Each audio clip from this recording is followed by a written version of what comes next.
मी सगळेजण हजर नाही. पाणी प्यायला आलं तर मला मी आता इथं 7-8 कार्यक्रम झाले. आता पण असे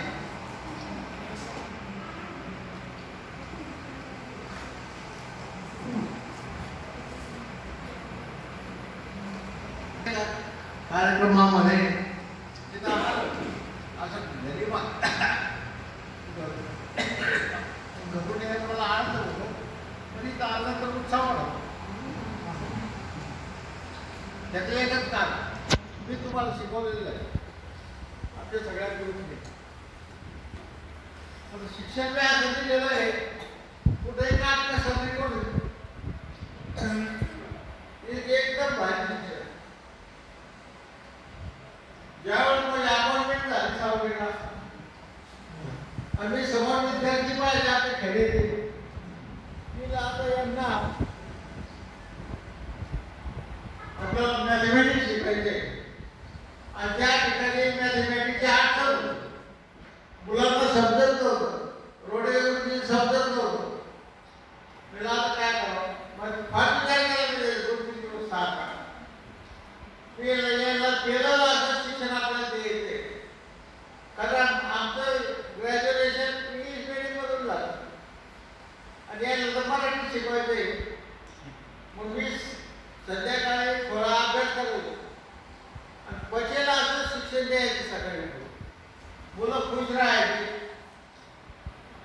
एकदम तुम्हाला यायला लागलं, तुम्हाला आनंद आहे.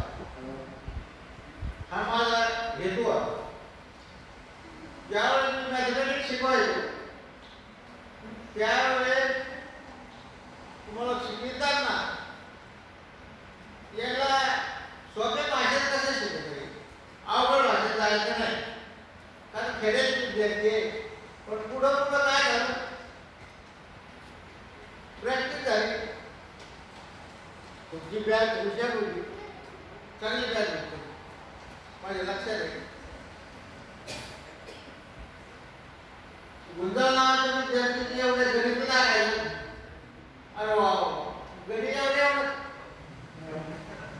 बरं एवढे पण मॅथमॅटिक्स मध्ये नंबर आहे. जर तुम्ही जर मोठ्यानं बोलला तर घाबरायचं, असं थरथर कापायचं, एकदम थरथर कापायचं. म्हणलं काय करा, घाबरू नका.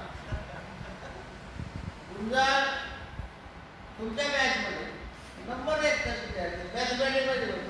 बाकी विषय काय मॅथमॅटिक्स नंबर 1 आहे.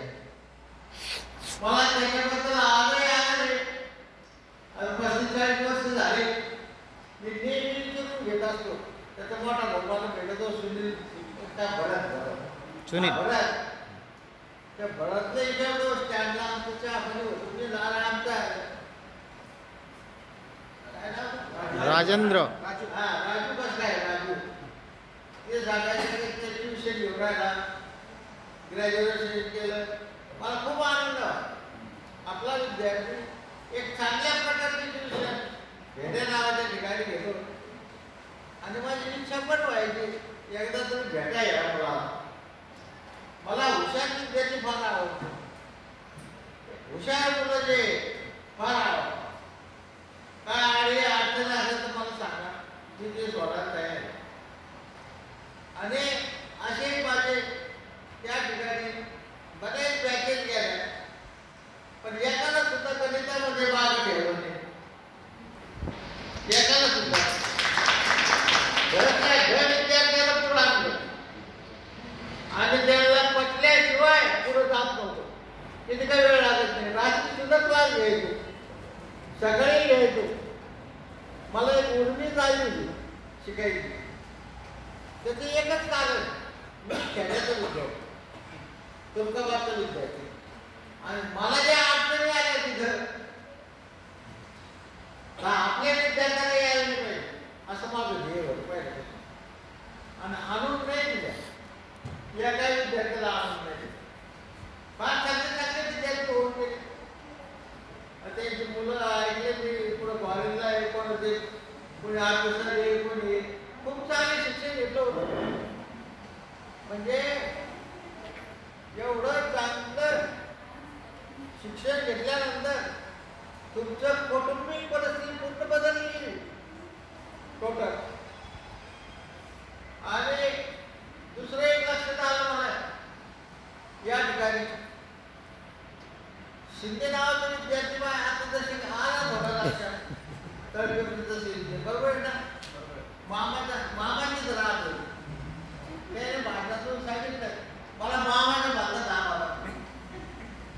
मी ना मामाला पोरगी द्यायची म्हणून दाखवा. आणि त्यांची मुलगी द्यायची मामाची मुलगी केली. मामाची मुलगी केलं वाईट नाही केलं खूप चांगलं केलं. आणि तिथं सुद्धा काय यायला भाकरी घातल्या आणि तिचं कल्याण केलं. हे पाहिजे तुम्हाला खोटं नाही सांगत मी माझं स्वतःबद्दल. माझ्या मामाचे उपकार माझे होते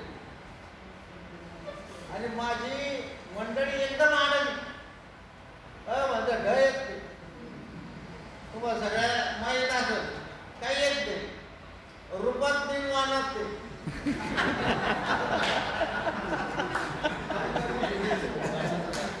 पण मी एक घे ठेवलं.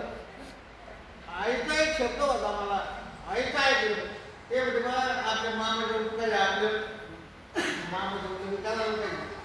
मी काही हरकत नाही. तुम्ही 2 वर्ष थांबलं मामाची मुलगी करायला काही ती रूपातच तशी म्हणजे सांगायचं मला हे प्रेरणा हे भगवंत देतो त्या माणसाला. प्रेरणा दिली आबा कमी जागा हो सुख कमी जागा राहते याच्यात काही झालं नाही. पण एका वाकडं सगळं वय झालं कळत तोपर्यंत नाही कळत. म्हणजे आमचे